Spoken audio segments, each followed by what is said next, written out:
Salut à tous, on se retrouve aujourd'hui pour parler du FC Barcelone en ce lundi 22 septembre et on commence bien évidemment avec le match hier soir. Le Barça recevait l'équipe de Retafe. C'était du côté du stade Johan Cruyff où s'est joué déjà la rencontre dimanche avant, bien sûr contre Valence 6-0, donc là 3-0, score cumulé 9-0 lors des deux derniers matchs à domicile. Bon bref, les buteurs, Daniel Mo, buteur et passeur D et un doublé de Ferran Torres. Voilà, donc un match à sens unique comme d'habitude, plus de 16 tirs, 7 tirs cadrés, 3 buts marqués. Le score aurait pu même être encore plus lourd, mais bon, 3-0 bien sûr, tout le monde aurait signé pour un résultat comme ça. Et au classement, ça bouge pas. Le Barça toujours à cette deuxième position de la Liga, à 2 points derrière le Real Madrid qui a gagné ses 5 matchs. Le Barça, ses 5 matchs, c'est 4 victoires, 1 nul. C'est 16 buts marqués, meilleure attaque et 3 buts concédés. L'une des meilleures défenses, deuxième meilleure défense derrière le Real. Plus 13 en différence de but, le plus haut total en différence. Donc oui, le début de saison est très bon, pas parfait parce que bien sûr tu as été accroché, souvenez-vous, contre le Rayo Vallecano il y a quelques semaines. Concernant les unes aujourd'hui, Sport et Mundo Deportivo, tout d'abord bien sûr Sport, le killer Ferran, bien sûr le tueur Ferran Torres, auteur d'un doublé, et l'autre une, ça parle bien sûr de la nuit du requin, parce qu'on sait que Ferran Torres, son surnom c'est le requin du côté bien sûr du FC Barcelone. Mundo Deportivo parle aussi du Ballon d'Or ce soir, invasion de culés du côté de Paris, donc invasion de pas mal de joueurs du FC Barcelone ce soir. On parlera tout à l'heure bien sûr du Ballon d'Or. Nous, ce qui nous intéresse pour l'instant le plus important, c'est bien sûr cette victoire 3-0, et on commence tout d'abord avec Ferran Torres, bien sûr homme du match, auteur d'un doublé. Ferran Torres, c'est lui qui a remporté le prix du meilleur joueur du match. Il a dit tout d'abord: Retafe a commis trop de fautes à mon avis, il ne joue pour rien, voilà. Je l'ai déjà dit tellement de fois, je peux être titulaire pour le FC Barcelone, d'autres viendront bien sûr, parce que c'est vrai qu'à chaque fois, soit c'est lui, soit c'est Lewandowski. Donc hier, en tout cas, titulaire et auteur d'un doublé. Ferran Torres, nous n'avons pas bien commencé la deuxième mi-temps, mais le plus important, c'est que cela nous a permis d'obtenir bien sûr les 3 points. Beaucoup d'équipes se ferment des espaces contre nous et nous devons savoir les trouver. Nous avons des joueurs de grande qualité qui font d'excellentes passes et nous avons su en profiter. Et je n'ai pas ramené le ballon à la maison à cause de la barre transversale, mais il y en aura d'autres bien sûr, parce que tu sais que si tu marques un triplé, tu peux ramener le ballon chez toi, signé par tes coéquipiers. Il a touché la barre, ça aurait été une barre entrante, ça aurait fait triplé, et là il aurait pu ramener le ballon chez lui, mais il en marquera bien sûr des triplés. Du côté du Barça, je ne sais pas s'il en a déjà marqué un dans sa carrière, mais en tout cas hier ça a été très proche de l'être.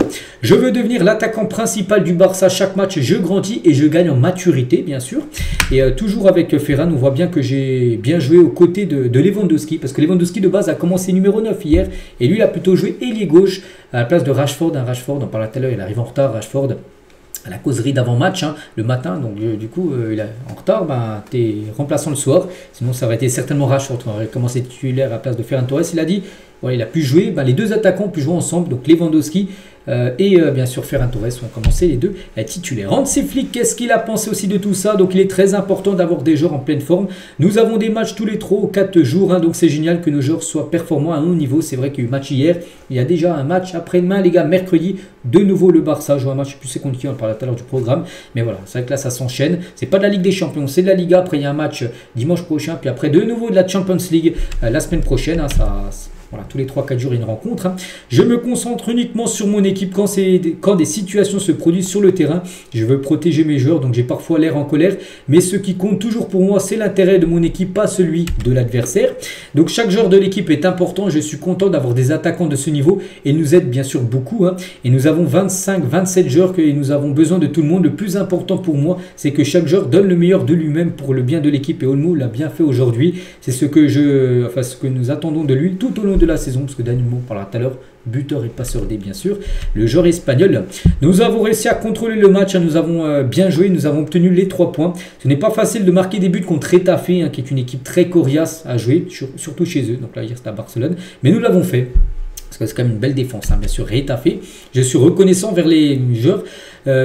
Pour la façon dont ils ont joué lors du dernier match. Nous avons eu le match de dimanche dernier, puis contre Newcastle, qui était une équipe difficile. Et le match d'aujourd'hui n'a pas été facile non plus. Nous méritons la victoire dans tous les matchs et j'en suis heureux, que ce soit contre Valence, contre Newcastle et contre Retafe hier. À chaque fois, il dit que son équipe méritait de gagner. À chaque fois, ça a été victoire. À la fin du compte, quand vous dites que le Ballon d'Or est important et que vous y allez, est-ce un clin d'œil au Real Madrid? Allez, j'y vais parce que je suis nominé et que nous avons d'autres joueurs qui peuvent gagner des prix. Rien à voir avec Madrid. Madrid, je n'aime pas cette question. Voilà, parce que ce soir, il se rendra. Voilà, du côté, il dit que ce soir, il sera à la cérémonie du Ballon d'Or, tout simplement Flick. Et il dit, c'est pas par rapport à un clin d'œil au Real, parce qu'on sait que du côté du Real, aucun représentant du Real Madrid, que ce soit joueur ou dirigeant, ira du côté de la cérémonie. Parce que pour eux, ça passe toujours pas le non-Ballon d'Or de Vini l'année dernière. Donc lui, il dit non, ça n'a rien à voir avec le Real, c'est que lui, il est nominé déjà par rapport au prix du meilleur entraîneur. Il y a lui, il y a Luis Enrique, d'autres coachs. Et aussi qu'il y a des joueurs du Barça qui vont peut-être remporter des trophées ce soir, c'est pour ça qu'il veut être présent. Il a reçu une invitation, il veut y aller. Il a totalement raison, bien sûr. Je ne parle pas du Real Madrid ou d'autres clubs, je me concentre uniquement sur ce club et c'est ce que je dois faire. Nous avons décidé de changer Rafinha à la mi-temps pour remplacer bien sûr Rashford, parce qu'il avait un carton jaune et nous ne voulions pas risquer de le perdre lors du prochain match. C'est pour ça que Rafinha joue seulement la première mi-temps. Et nous avons décidé de faire rentrer Rashford qui peut jouer en tant qu'ailier droit, mais je pense qu'il préfère jouer en tant qu'ailier gauche ou en tant qu'attaquant numéro 9. Voilà. Concernant Marcus Rashford, il leur dit Flick sur le Ballon d'Or. Le Ballon d'Or est un événement important. J'y vais demain et je verrai ce qui se passe. Voilà, concernant ces Flick. On continue avec Daniel Mo. Grosse partie, un but, une passe D, 3 passes clés, 86 ballons touchés, 7 duels gagnés et 4 coups. Je sais pas trop ce que c'est. Bon bref, belle partie bien sûr de la part de Daniel Mo. Je suis content d'avoir eu quelques minutes, j'en ai besoin pour mon rythme et pour aider l'équipe. Nous avons obtenu 3 points et j'en suis content. L'équipe est en forme avec 3 victoires consécutives, 2 en championnat et une bien sûr en Ligue des Champions. Voilà, 2-3 déclarations de la part d'Daniel Mo. On peut parler aussi de Koundé les gars, grosse partie de Jules Koundé. Donc 12 duels gagnés pour Jules Koundé. Koundé rock, bien sûr, vraiment gros match de la part de Jules Koundé hier sur son poste de latéral droit. L'autre côté, c'est latéral gauche, c'est Gérard Martin. On sait que Baldé est actuellement blessé. En tout cas, Martin, sur les 4 derniers matchs qu'il a pu faire, c'est des bons matchs les gars, regardez. En plus, il y a 2 matchs où il a été passeur D et à chaque fois, c'est des notes de 8, enfin 7.4, sinon 8, 8.8. Donc sur 10, donc à chaque fois, il répond parfaitement. C'est le remplaçant parfait tout simplement d'Alejandro Baldé. Il a dit, je ressens beaucoup de satisfaction, beaucoup de fierté de voir que je fais bien les choses et que les gens l'apprécient. À la fin, je suis très heureux. Quand j'ai l'occasion de jouer, j'essaie d'en profiter, de montrer à l'entraîneur que je suis dans la meilleure forme et c'est tout. Et actuellement, il est performant. Donc voilà, concernant Gérard Martin. On va parler du seul couac de la soirée, c'est Fermín López. Parce qu'en toute fin de match, il s'est mis au sol. On a l'impression qu'il est blessé. Donc il a quitté le match en larmes. Donc ça, c'est pas une bonne nouvelle. Donc aujourd'hui, il va passer des tests, Fermín. Donc les sentiments sont mauvais concernant la blessure de Fermín López. On ne sait pas trop où il est touché. Donc, regardez, il s'est mis le maillot sur les yeux, tout ça. Il est peut-être en pleurs. Donc aujourd'hui, il va passer des tests, une IRM, tout ça. On en saura beaucoup plus dans la journée. Ça doit être musculaire, bien sûr. Imagine, ça peut être un claquage, une élongation. Ça peut peut-être le faire louper peut-être 5, 6, 7 semaines. J'en sais rien. Aujourd'hui, voilà, ça va être un communiqué sortira certainement sur Fermín, qui devrait être certainement forfait pour le match là, les prochaines rencontres, au moins je pense sera forfait jusqu'à la prochaine trêve internationale. Bon rétablissement à lui. On continue, on reparlera demain concernant Fermín. On parle aujourd'hui aussi du Ballon d'Or parce qu'aujourd'hui on est le 22 septembre et ce soir c'est la cérémonie du Ballon d'Or et pour rappel la cérémonie du Ballon d'Or aura lieu aujourd'hui. Imaginez si un joueur du Barça gagne parce que oui, un joueur du Barça peut le gagner, enfin peut-être même plusieurs, mais un vraiment qui sort du lot, c'est bien sûr Lamine Yamal. Donc pour l'instant, Dembélé, ancien joueur du Barça, est le favori pour remporter le Ballon d'Or ce soir, mais Lamine Yamal est une énorme menace.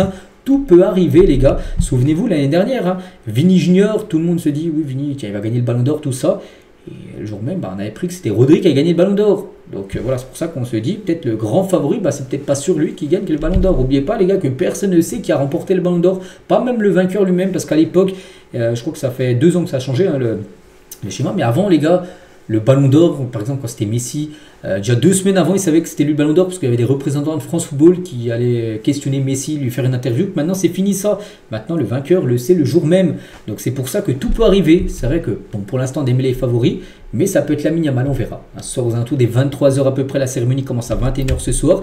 Et concernant Eddie Aguirre, un journaliste espagnol a dit « Je pense que Lamine Yamal a gagné le Ballon d'Or ».